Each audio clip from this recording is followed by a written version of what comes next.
insana minat tinil lazibi wassalsal. Allah subhanahu wa ta'ala menciptakan manusia ini dari bahan yang murah, dari tanah liat. Barang yang murah tadi Allah rubah menjadi sesosok makhluk yang sangat-sangat istimewa, yaitu makhluk yang bernama manusia. Zayyana suratahu bi ahsani taqwimin wa atammi i'tidalin. Dari bahan yang murah tadi Allah subhanahu wa ta'ala menciptakan sesosok makhluk, yang mana makhluk itu dikatakan oleh Allah bentuknya terbaik. Makhluk Allah paling tampan di alam semesta ini adalah makhluk yang bernama manusia. Kalau ada barang mahal diproduksi dari barang mahal itu biasa. Emas, perhiasan emas, bahannya sudah mahal, itu biasa. Tapi kalau antum ini bahan yang remeh, bahan yang gak ada harganya, dijadikan sebagai para raja di atas muka bumi ini. Ini nikmat Allah yang pertama kepada manusia. Kemudian nikmat Allah yang kedua yang diceritakan Imam Ghazali di sini, asama qalbahu binuril hidayah. Allah subhanahu wa ta'ala menjaga hati seorang manusia binuril hidayati, dijaga dengan cahaya hidayah. Sehingga akhirnya apa? Sehingga akhirnya hati manusia, hati kita ini tidak sesat. Hati kita ini selalu cinta kepada agama. Hati kita cinta kepada para ulama, cinta kepada sholat, cinta kepada wirid. Ini semua merupakan nikmat Allah karena hati kita dijaga oleh Allah. Penjagaan Allah terhadap hati kita ini merupakan nikmat yang sangat-sangat besar. Karena apa? Karena pengendali tubuh manusia itu adalah makhluk yang bernama hati. Baginda Nabi Muhammad sallallahu alaihi wasallam beliau bersabda, kurang lebihnya, ala inna fil jasadi mudghah, in saluhat saluhal jasadu kulluh, wa in fasadat fasadal jasadu kulluh, ala wahiya al-qalb. Baginda Nabi Muhammad sallallahu alaihi wasallam beliau menceritakan sesungguhnya di dalam diri seorang manusia ini ada segumpal daging. Dia cuman segumpal daging, tetapi dia adalah rajanya diri manusia. In saluhat, kalau dia baik, saluhal jasadu kulluh, maka mulai ujung rambut manusia sampai ujung kuku manusia jadi baik semuanya. Karena tangan kita, mata kita, telinga kita, kaki kita ini adalah hamba-hambanya, rakyat-rakyatnya hati kita. Wa in fasadat, kalau rajanya itu rusak, fasadal jasadu kulluh, maka seluruh tubuh manusia menjadi rusak. Contoh, hati manusia mengatakan saya pengen ngerokok. Ketika hati mengatakan saya pengen ngerokok, maka seluruh tubuh langsung mengatakan sami'na wa ata'na. Apa yang dilakukan pertama kali ketika kamu pengen ngerokok, yang kamu lakukan apa? Pertama kali ngecek kantong dulu, ada duitnya apa tidak. Tangan bergerak buka dompet, duit aman, maka kaki bergerak jalan ke warung. Sampai di warung mulut bergerak, Pak, rokoknya masih ada nggak, Pak? Masih. Pesan Surya 1 wadah. Tangan bergerak mengeluarkan uang, tangan satunya bergerak menerima rokok, mulutnya bergerak minta gratisan korek, Pak.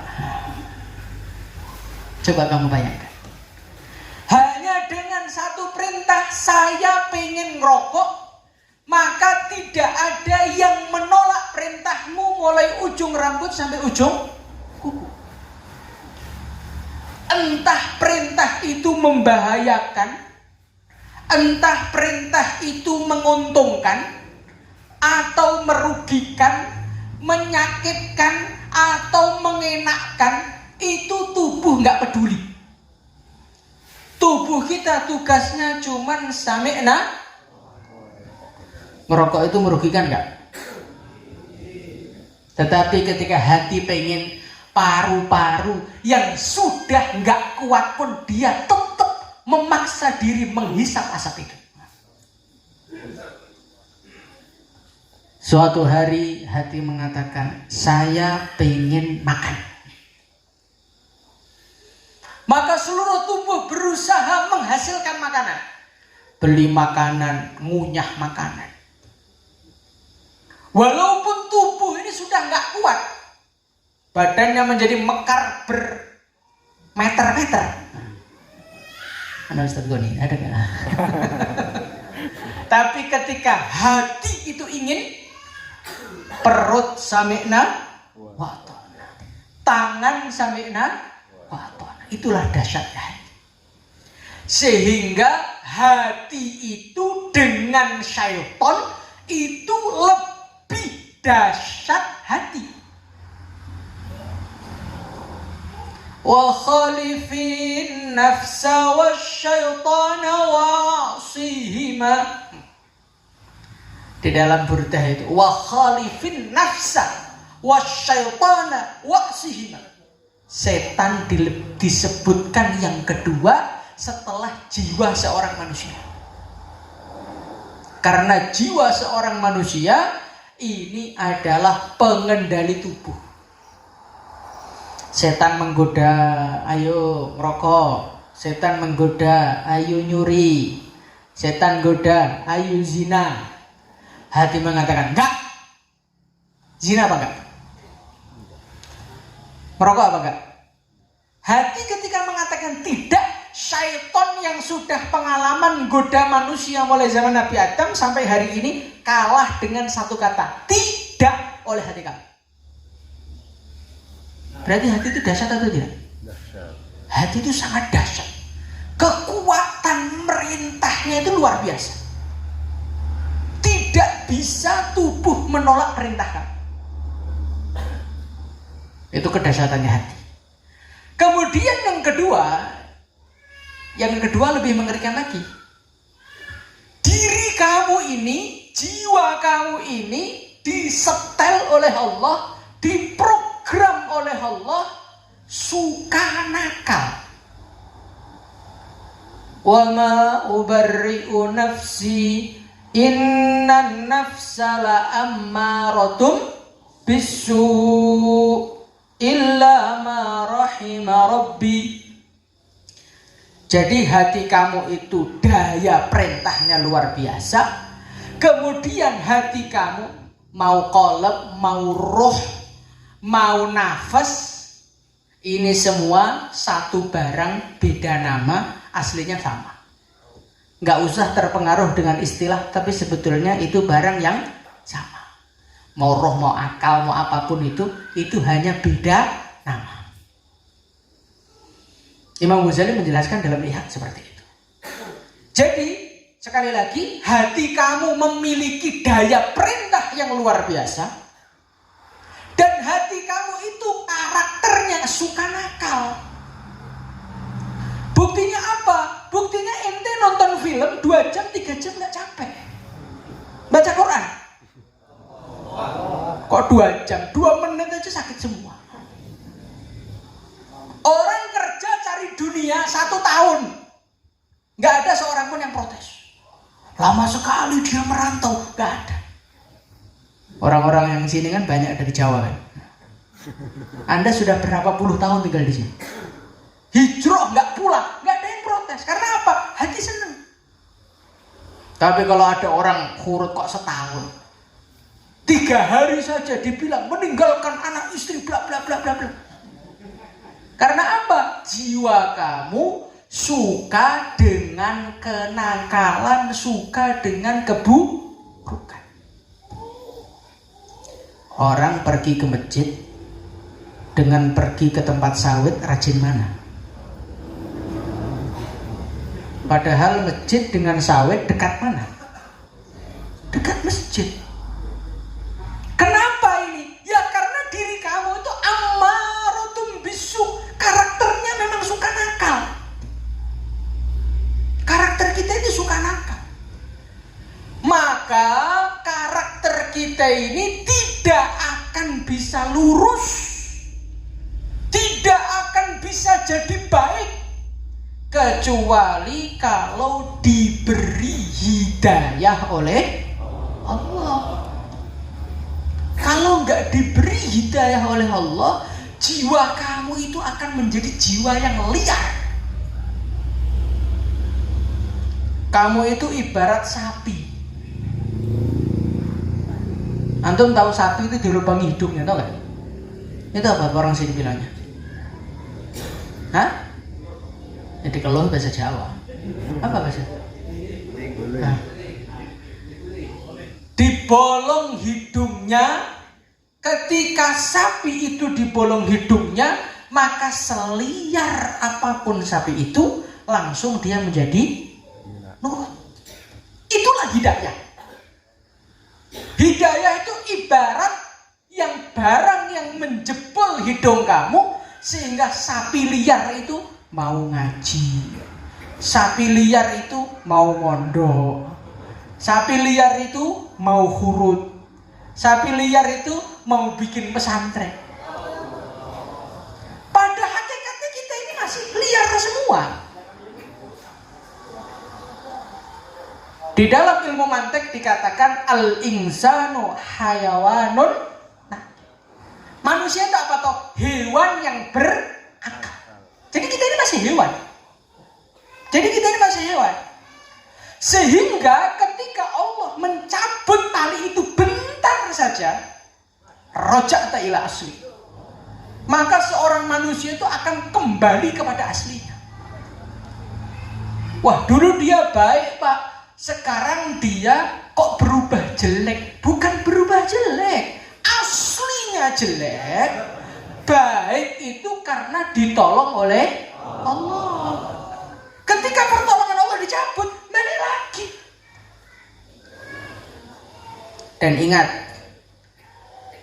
Allah Subhanahu wa ta'ala tidak menjamin hidayah ini diabadikan di dalam hati kamu. Hidayah yang dijamin diabadikan sampai mati Sehingga sampai wafat yang punya hidayah nggak akan melenceng, itu adalah para nabi, para rasul. Hanya para nabi, para rasul. Selain para nabi, para rasul, tali hidayah di hidung kalian itu sistemnya bongkar pasang. Kalau Allah mau membongkar, wala'iyadzubillah, semoga jangan sampai, maka Anda akan kembali kepada asal Anda. Kenapa Pak kok ada yang katanya ulama, tahu-tahu garap santrinya? Kenapa kok ada katanya ulama, ternyata dia malah makan uang rakyatnya, bla bla bla. Jangan heran. Selain para nabi, para rasul, tidak ada jaminan hidayah dari Allah.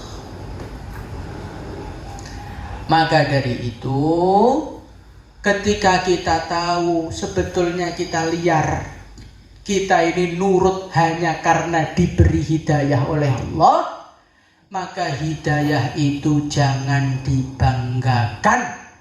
Hidayah itu jangan untuk alat sombong, tapi hidayah itu untuk alat syukur. Insyaallah ya. Diberi hidayah, bisa mondok 10 tahun, disyukuri. Alhamdulillah. Alhamdulillah, alhamdulillah ya Allah. Penjahat dari Bungo kok engkau tali di pondok 10 tahun. Syukur. Jangan malah jadikan alat untuk bangga. Hei orang awam yang adab sama ulama. Biasanya santri itu suka kayak gitu kan.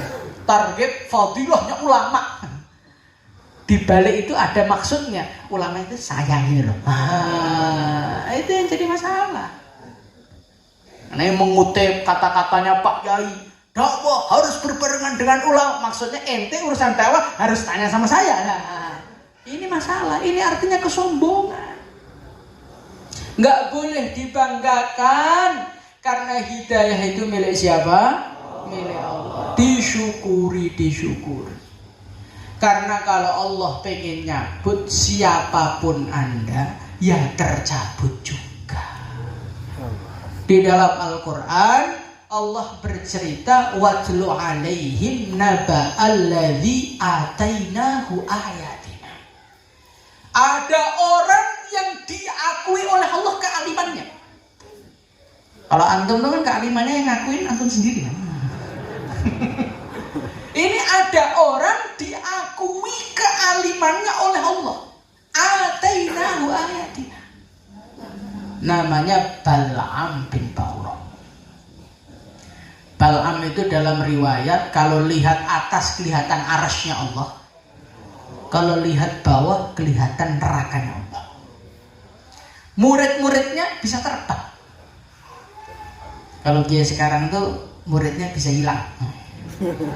Tahu-tahu alfa. Kayak antum zaman dulu di pondok. Sehebat itu, tapi ketika insalahu minha, Allah Subhanahu wa taala melepas itu hidayah, melepas itu ilmu dari diri dia. Fakana minal ghawin, dari yang puncaknya para wali menjadi manusia paling sesat di dunia. Masya Allah. Itu ulamanya, apalagi orang awam. Apalagi cuma modal khurut 4 bulan. Maka jangan kalau kita ini khurut 4 bulan udah lama, saya ini orang lama. Ya justru biasanya yang lama itu tinggal matinya aja. Pokoknya hidayah itu anugerah Allah, harus disyukuri.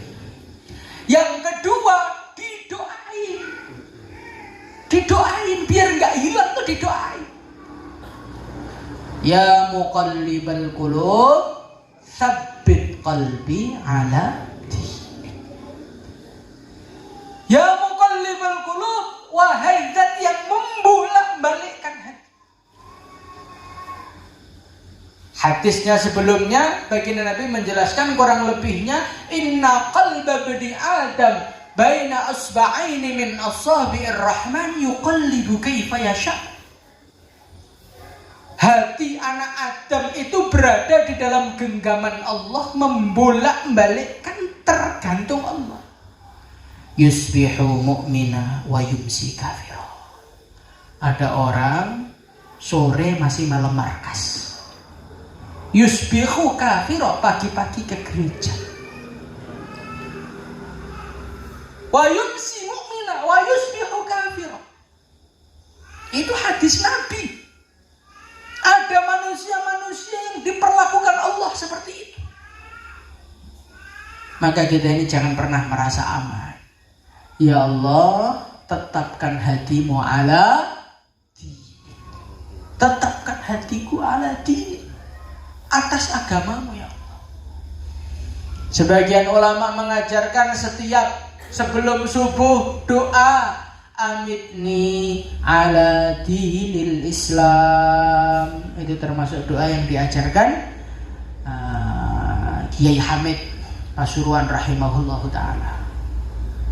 Doa dalam Al-Quran Allah mengajarkan, Rabbana la tuzigh qulubana. Jangan engkau selewengkan hatiku ya Allah. Terusannya apa ini? Ba'da idhadaitana. Ini loh kata-kata ba'da idhadaitana, kau perhatikan. Jangan engkau selewengkan setelah dikasih hidayah. Jadi Anda dikasih hidayah itu belum jaminan. Belum jaminan. Kalau nyawa Anda belum dicabut oleh Allah dalam keadaan hati masih ada hidayahnya, Anda belum aman. Maka la tuzigh qulubana, ya Allah, jangan selewengkan saya, jangan selewengkan saya. Kita ini bukan siapa-siapa, kita ini bukan nabi, kita ini bukan rasul, bukan maksum. Maka hidayah harus disyukuri, hidayah harus diwiriti, harus ditirakati, harus didoain, biar Allah tambah dan biar Allah jaga. Insya Allah ya. Masya Allah, inilah hidayah. Kemudian Allah subhanahu, Imam Ghazali beliau mengatakan, wa adzina lan ngidhini sinten Gusti Allah lahu kanggo menungso fi qar'i babil khidmah, ing dalem notok mengetuk pintu pelayanan, bil wuduwi ing dalem waktu isuk, wal asali lan ing dalem waktu sore. Kemudian Al-Imam Al-Ghazali rahimahullahu ta'ala, beliau menceritakan kepada kita nikmat Allah yang ketiga, supaya kita mengetahui betapa istimewanya nikmat ini. Kita harus tahu kita itu siapa. Kita ini adalah makhluk yang dikatakan oleh Allah wa khuliqal insanu dha'ifa. Allah subhanahu wa ta'ala itu ciptakan kita semua sebagai makhluk yang lemah. Lemah dari segala sudut pandang manapun. Manusia terlalu dimuliakan, gak kuat. Berarti lemah atau kuat itu? Lemah. Dipuji jadinya sombong. Lemah itu berarti mentalnya. Dihina terlalu parah, depresi, gak kuat. Hidup sendirian terlalu lama, gak kuat. Setelah itu akhirnya menikah, ketemu istri, stres juga. Ya gak? Kok gak berani bilang ya? Takut sama istri yang belakang ya? Jadi manusia ini makhluk yang lemah dari segala sudutnya. Melek terus ya nggak kuat. Tidur terus juga nggak kuat. Nggak makan nggak kuat. Kebanyakan makan juga nggak kuat. Wa khuliqal insanu dha'ifa. Kalian itu, kita semua itu makhluk yang lemah. Ditambah lagi makhluk yang lemah ini mengalami berbagai macam rintangan hidup.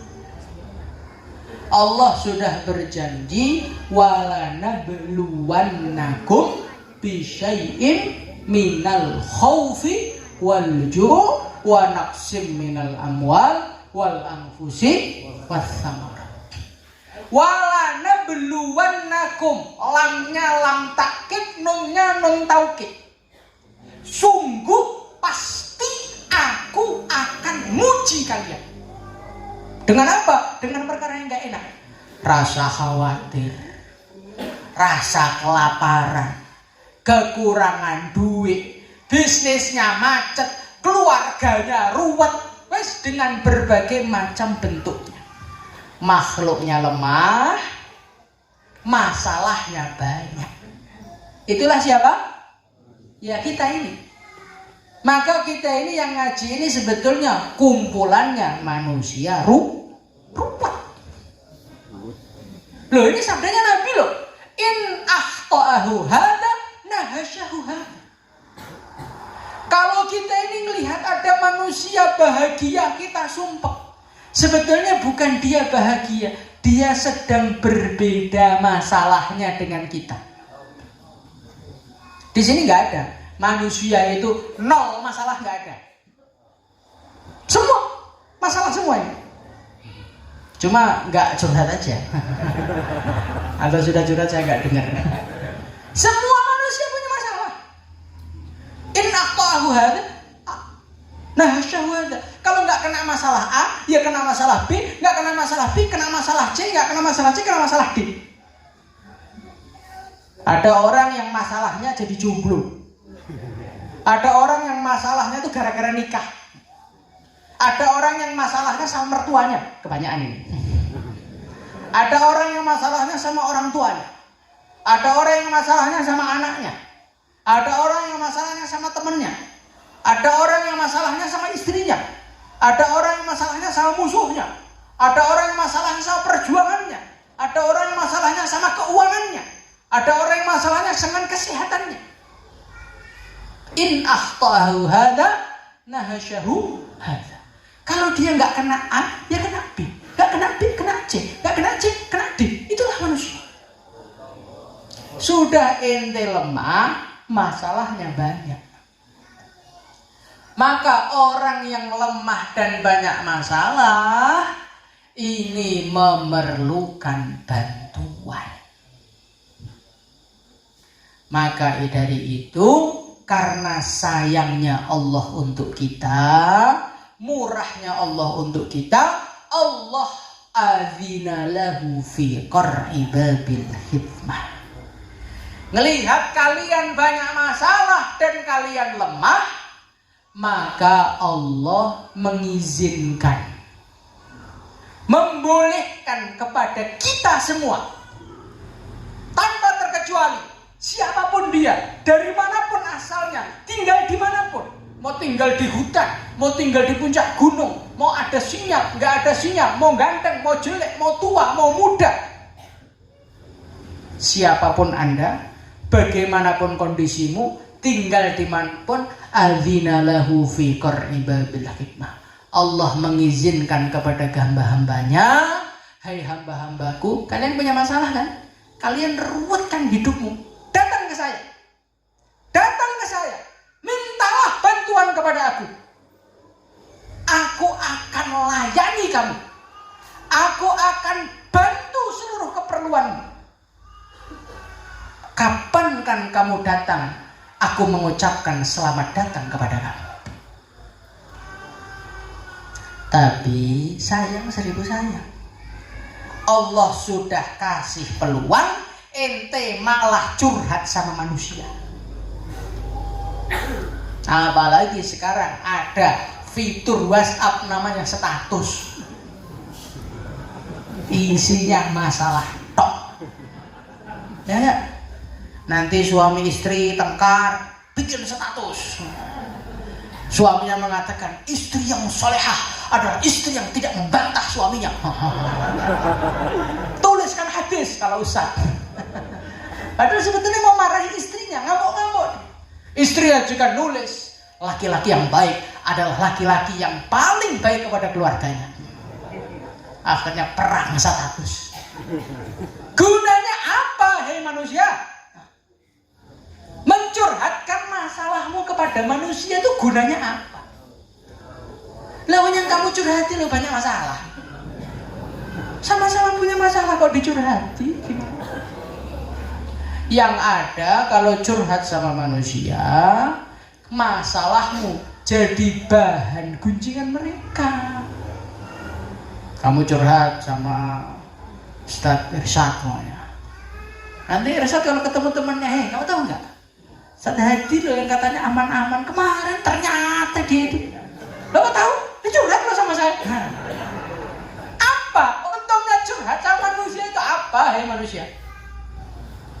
Maka seorang ulama beliau mengatakan, "Idza syakauta ila bani Adam fa innama tashku ar-rahima ila alladzi la yarham." Kalau engkau itu mencurhat, kalau engkau itu curhat sama manusia, ketahuilah sebenarnya kamu itu sedang mencurhatkan Allah yang maha penyayang kepada kamu, yang sedang menguji kamu. Kamu curhatkan kepada manusia yang dia tidak sayang sama kamu. Allah itu sama kamu sayang apa enggak? Di antara buktinya Allah sayang, nikmatnya Allah kepada antum ingat enggak? Kalau masalah yang Allah berikan kepada antum ingat? Perkara itu kalau masih bisa dihitung berarti sedikit. Kalau nggak bisa dihitung berarti nikmatnya Allah yang begitu banyak antum lupakan. Masalah yang satu kamu besar-besarkan, kamu ngamuk sama Allah. Allah nggak adil sama saya. Inilah aneh kita. Maka wahai para manusia, kita belajar. Yang biasanya melaporkan masalah kepada manusia, kita ganti lapor sama Allah. Insyaallah ya. Innama ashku bathi wa huzni ilallah. Lapor sama Allah. Masalah apapun lapor. Itulah yang dikerjakan para sahabat radhiyallahu anhu. Itulah yang dikerjakan para nabi.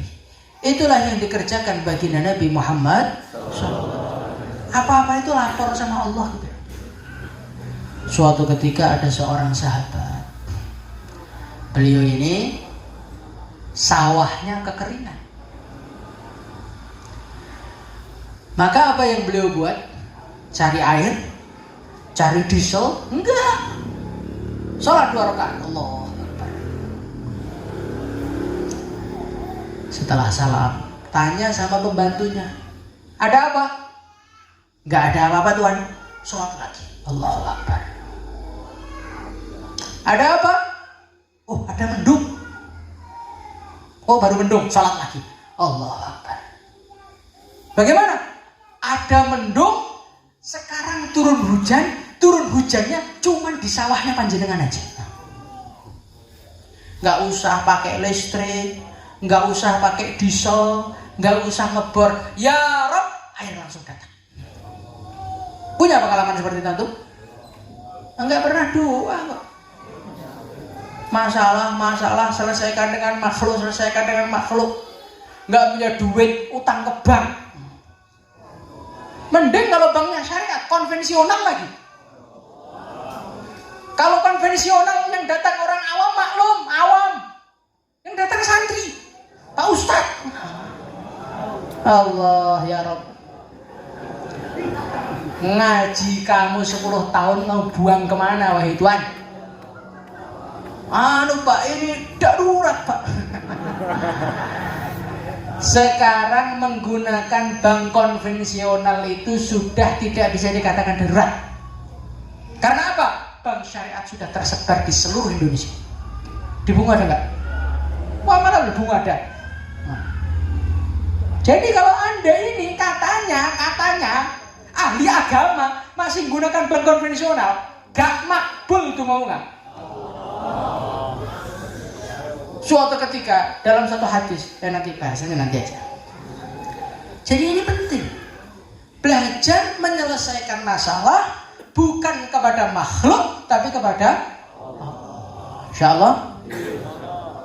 Kemudian setelah mendengar seperti ini, ada orang cerita, Ustaz Jabir cerita, saya ini loh mas, sudah doa sama Allah terus, tapi kok belum kelihatan hasilnya. Ketika engkau telah berdoa kepada Allah, engkau minta kepada Allah dan hasilnya belum kamu lihat, maka langkah pertama, evaluasi dulu diri kamu. Apa evaluasinya? Yang pertama, jangan-jangan menurut kamu sudah doa, di pandangan Allah kamu belum dianggap doa. La yaqbalullah ad-du'a min qalbin ghafil. Allah tidak menerima doa dari hati yang lalai. Kita ini sering doa, ya Rabb, ya Rabb, ya Rabb, Allahumma Rabbana. Mulutnya bunyi, hatinya kemana-mana. Suatu ketika Nabi Musa ngelihat orang doa bertahun-tahun nggak dikabulkan sama Allah. Maka Nabi Musa bilang sama Allah, ya Allah, kenapa hambamu ini doa kok nggak engkau kabulkan? Itu kalau mintanya sama saya, udah saya kabulkan dari kemarin. Maka Allah mengatakan, hei Musa, kalau engkau tahu hati dia, kamu juga tidak akan ngasih dia. Karena apa? Mulutnya minta kepadaku, tapi hatinya tidak pernah menghadap kepadaku. Maka doa ini belajar yang khusyuk, belajar yang tawajuh, belajar dirasakan di dalam hati, betul-betul minta kepada Allah. Rasakan dalam hati saya minta betul sama Allah. Jangan kita berdoa sambil mikir langkah saya setelah doanya apa ya? Ya Allah minta duit, ya Allah minta duit, ya Allah rezeki yang halal, ya Allah. Tapi sambil kepalanya mikir, bisnis apa ya? Sawit? Atau bisnis bekam? Atau bisnis rupiah? Atau bisnis apa? Itu berarti kamu minta sama Allah, tapi Allah itu sebagai sampingan saja bagi kita. Ada orang mengatakan doa saja nggak cukup, orang harus usaha. Hei, usaha itu nggak cukup, harus dengan doa. Yang benar tuh doa. Orang nggak usaha itu nggak salah. Al-Imam Abdullah Asy'ari rahimahullah ta'ala beliau mengatakan, yang wajib itu makan halal, bukan cari rizki yang halal. Kalau ente tanpa cari sudah dapat rezeki, ngapain cari? Betul nggak? Maka kadang-kadang orang itu harus usaha. Doa saja nggak cukup. Loh, kata siapa? Kalau dengan doa saja makanan sudah datang, ngapain kerja? Kerja itu nggak wajib. Yang wajib makan halal. Kalau Allah sudah ngasih makan kamu halal, tanpa kamu kerja, silahkan nggak kerja. Suatu ketika Imam Syafi'i ngomong sama Imam Malik, pokoknya orang tuh kalau pengen rezeki halal harus kerja. Kata Imam Malik, enggak harus. Harus? Enggak harus. Oke, saya buktikan Imam. Maka pagi itu Imam Syafi'i kerja di kebun anggur, kerja manen anggur. Akhirnya beliau digaji, dapat anggur 1 ember. Bangga Imam Syafi'i, wah menang saya dari guru saya. Namanya orang itu kalau pengen duit harus kerja. Istilah wong Jawa, ora obah ora mamah. Enggak kerja, enggak makan.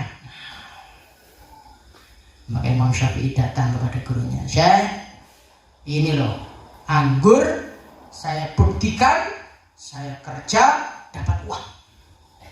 Saya mau kasih hadiah, jenengan monggo dirasakan. Maka Imam Malik ketawa aja. Loh, saya menang ini, dia mau ketawa terus. Sapi, saya ini seharian nggak kerja, kok saya bisa makan anggur kamu? Berarti kerja itu aja nggak? Kalau kamu nggak bisa makan halal tanpa kerja, harus kerja. Tapi kalau sudah bisa makan yang halal tanpa kerja, ngapain? Kerja agama aja. Maka kata para ulama itu, orang tuh ada makomnya itu makom tajrid, ada makom kasab. Itu sudah panjang kajiannya di pesantren. Di dalam kitab Hikam dijelaskan, manusia Allah memperlakukan hambanya itu 4 model. Ada yang kerja dapat duit, ada yang nggak kerja nggak dapat duit, ada yang nggak kerja dapat duit, ada yang kerja nggak dapat duit. Kebanyakan kalian terfokus 1-2, yang 3-4 itu nggak dilihat. Padahal yang 3-4 itu jumlahnya nggak kalah banyak dengan yang 1-2. Coba antum lihat, yang dagang itu berapa juta manusia, yang bangkrut banyak. Berarti kerja tidak mesti sama dengan dapat duit. Yang nganggur banyak. Di sini pengangguran semua kan? Nyatanya hidup.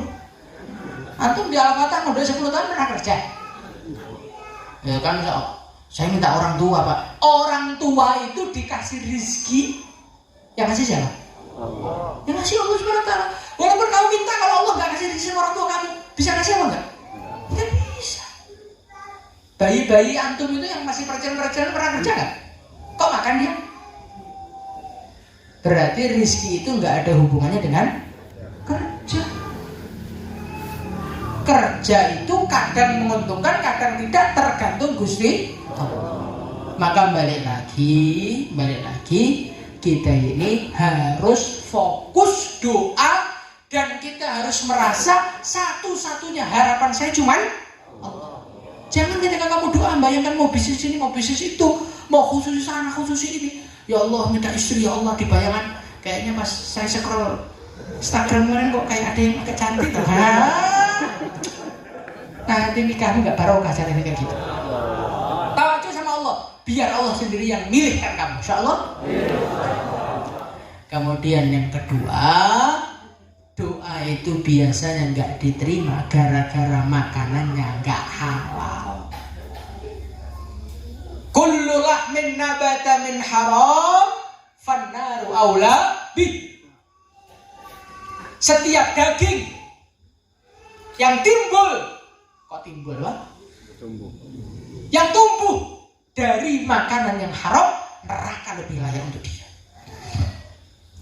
Maka kita ini bersihkan muamalah kamu, bersihkan barang kamu, pakaianmu, mobilmu, sepeda motor kamu, peci kamu. Pastikan itu betul-betul perkara yang halal. Jangan utang bank konvensional. Utang bank konvensional itu bunga itu riba. Riba itu haram. Ya ayyuhalladzina amanu taqullaha wa dharu ma baqiya minar riba in kuntum fa illam taf'alu fa'dzanu biharbin minallahi wa rasulih. Ente masih maksa riba, nantang perang Gusti Allah. Bagaimana orang seperti itu mau barokah hidupnya? Nah, ini kita pikirkan. Kita superban gede jubah, cicilannya gak karu-karuan banyaknya. Lah bagaimana caranya biar kita ini mudah makan yang halal? Caranya jangan cinta dunia. Caranya jangan cinta dunia. Orang itu kalau nggak banyak pengen, biaya hidupnya murah atau mahal? Murah. Yang bikin mahal itu Rizky Mio, cita-citanya Pajero gitu loh. Jadi yang bikin repot itu. Makanya kalau memang rezekinya Mio, ya naik Mio saja sudah. Nggak usah pengen yang di atasnya. Nanti kalau pengen yang di orang nggak mampu akhirnya kredit bank konvensional haram. Umpamanya kamu terpaksa kredit ya di bank syariah. Alah Pak, syariah sama enggak sama saja kok, ambil untung sama saya beda. Zina sama nikah itu sama enggak? Sama enggak? Sama. Jalannya juga sama yang dimasukin. Bedanya apa? Akad. Satunya qabil tu nikah wa tazwijah, setiap kumpul istri dihitung ibadah. Enggak izin sama Allah, enggak pakai akad, ente masukkan sekali langsung dijilid 100 kali atau di rajam kalau muhsan waliyadzubillah. Kok gitu Pak? Ya memang dunia punya Allah, ya terserah Allah mau memperlakukan gimana. Kalau Allah mengatakan riba haram, haram. Titik, wes. Mau apa Bang? Paham? Lah bank syariah itu di situ tidak ada akad piutang yang ambil keuntungan. Kalau Anda beli di bank, ini saya bikin bahas sedikit.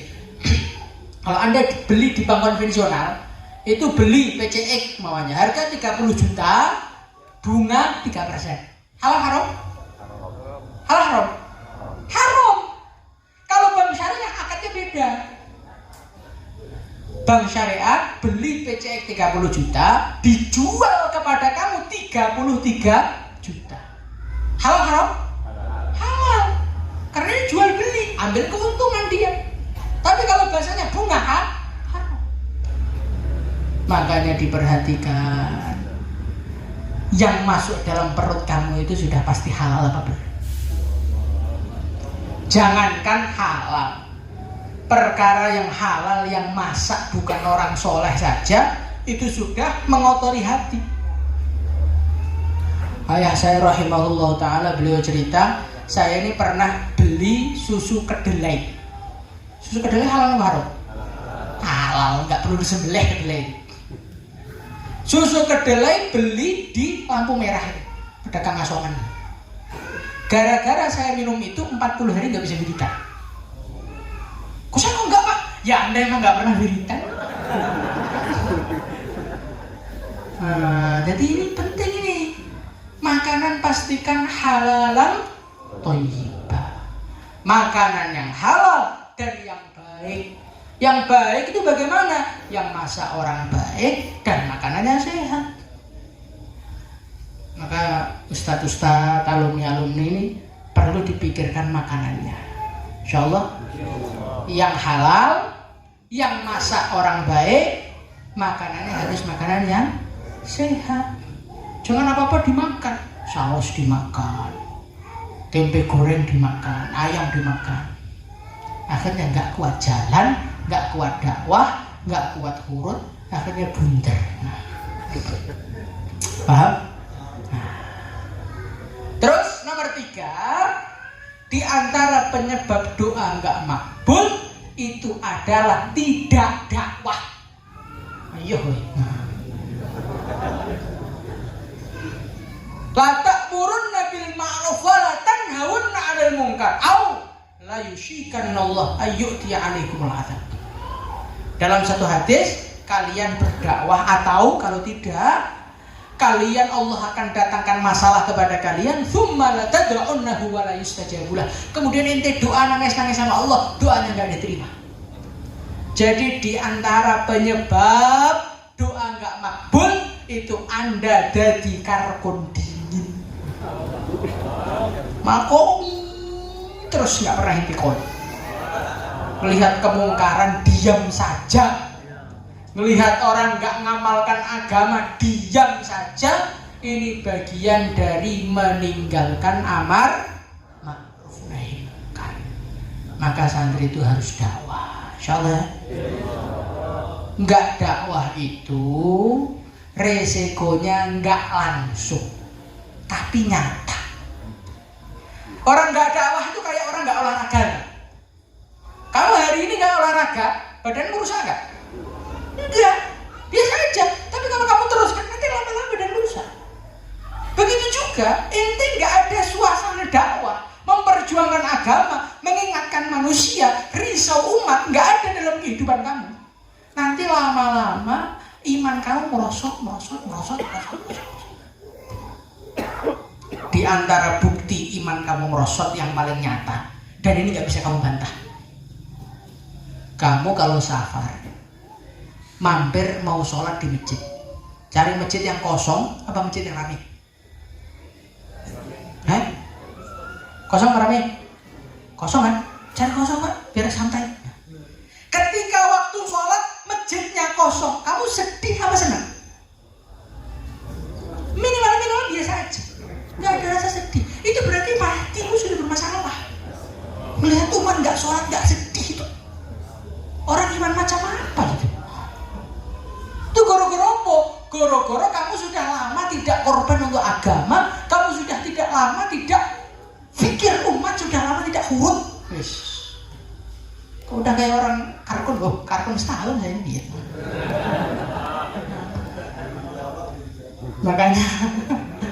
Makanya kita ini harus sibukkan diri dalam dakwah, alumni insyaallah ya.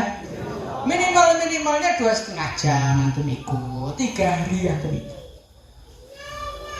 Oh saya itu nggak bisa bayar loh Pak. Ya pesan tadi karton Pak, milih saya ikut huruf apa antum maksa saya bayar, besok nggak mau lagi. Terus terang aja sama mereka, jangan khusnudan sama saya di pondok cuma tidur aja Pak. Buktinya saya gemuk kan banyak makan kan. Terus terang aja. Insya Allah dengan seperti itu nanti ahbab itu nggak akan nyuruh Anda. Pokoknya yang penting gabung aja lah, mu'allaf hati kulub. Insya Allah. Jadi syaratnya doa itu tawajuh, makanannya halal dan dakwah. Nah kalau syarat-syarat ini sudah terpenuhi, kok hasilnya belum kelihatan, tugas kita yang kedua adalah husnuzan. Ketika engkau doa dan syaratnya lengkap, doamu mesti diterima. Cuman tampaknya itu terserah Allah. Lah kenapa kok gitu? Ya karena Allah itu Tuhan. Kalau Allah itu nuruti mau kamu terus, nanti dikira Allah membantu kamu nanti. Allah itu tidak langsung memberikan kepada hambanya sebagai pelajaran, hei hambaku, maumu saya kasih. Ngasihnya apa? Terserah saya, bukan terserah kamu. Nanti kalau terserah kamu, saya jadi pesuruh kamu dong. Maka di dalam kitab Hikam itu, Syekh Ibnu Athaillah beliau mengatakan, kalau engkau doa dan hasilnya langsung tampak, itu sebetulnya Allah menampakkan kasih sayangnya kepada kamu. Tapi kalau engkau doa hasilnya belum tampak, itu sebetulnya Allah sedang menampakkan kekuasaannya di hadapan kamu. Hei hambaku, aku ini Tuhan, maka urusan doamu terserah saya, bukan terserah kamu. Jadi husnudzon. Terkadang suatu doa itu belum dikabulkan, belum tampak hasilnya. Bukan belum tampak, sudah ada hasilnya. Tapi Allah itu tahu ente belum cocok dikasih sekarang.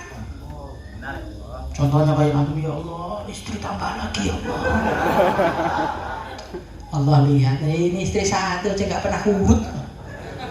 Istri satu aja ngajar ke pondok terlambat terus, tak tambahin bubar agamanya. Nanti aja lah dikabulkan oleh Allah di surga. Gitu. Kayak anak kecil umur 5 tahun hadir walimahan, melihat pengantinnya dihias, dipoto-foto, orang salam-salam, anaknya langsung pengen, Pak, saya pengen nikah hari ini Pak. Maka ayahnya mengatakan, iya, tapi ternyata ditunggu-tunggu, nggak kejadian, sampai 20 tahun kemudian baru dituruti. Karena apa? Ayahnya tahu 5 tahun bisa ngaceng ya. Dan begitu juga banyak permintaan kita itu yang di dalam pandangan Allah nggak cocok kalau diberikan sekarang, tapi sudah diterima. Maka kita ini husnudzan saja sama Allah, insyaallah ya. Kadang-kadang sebuah doa itu belum kelihatan hasilnya karena sebetulnya hari itu ente mau dapat masalah gara-gara kamu doamu untuk nambeli masalah kamu. Maunya doa, ya Allah, saya pengen jadi orang yang pintar, orang alim. Kok gak kabul-kabul? Itu sebetulnya hari itu antum mau ditabrak truk, hari itu antum mau tabrak kereta api, tapi karena antum doa, akhirnya kemakbulan doamu untuk nahan kereta apinya tadi, akhirnya sehat walafiat. Jadi mungkin kesehatan kita hari ini itu mungkin gara-gara doa-doa kita yang belum kelihatan hasilnya. Maka kita ini belajar khusyuk kepada Allah, insyaallah ya. Nabi Musa doa Fir'aun ditenggelamkan, lihatnya hasil 40 tahun kemudian. Nabi Ibrahim doa Rabbana wa ba'ats fihim rasulan minhum yatlu alaihim ayatika, makbulnya berapa ribu tahun kemudian. Wa man anta, ente siapa? Pengen minta, sekali minta hari ini jadi, ente siapa? Datangnya sama Allah pas ruwet aja gitu loh, kok mau dikabulkan sekarang. Maka kita belajar husnuzon, insyaallah ya. Semoga Allah Subhanahu wa taala kabulkan permintaan kita, jaga hati kita, jaga hidayah dan ditambahi terus oleh Allah Subhanahu wa taala. Allahumma shalli wa sallim ala sayyidina Muhammad wa ala ali sayyidina Muhammad.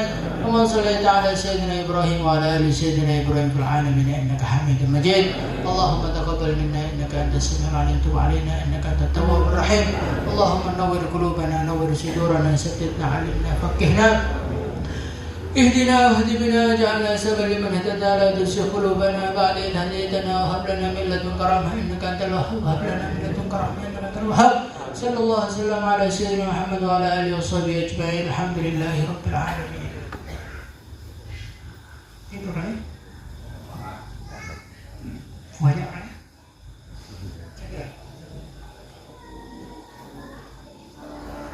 Nih, abang dulu yang namanya.